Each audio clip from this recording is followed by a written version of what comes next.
Vad sa du lite?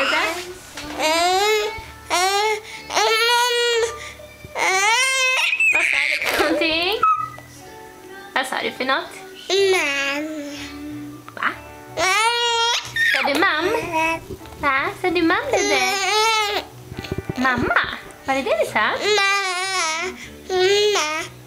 Vadå?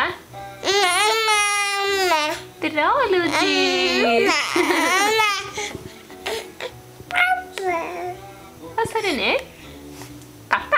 Sa du det? Va? Sa du pappa? Pappa kommer hem snart. Ja, snart kommer pappa hem nu.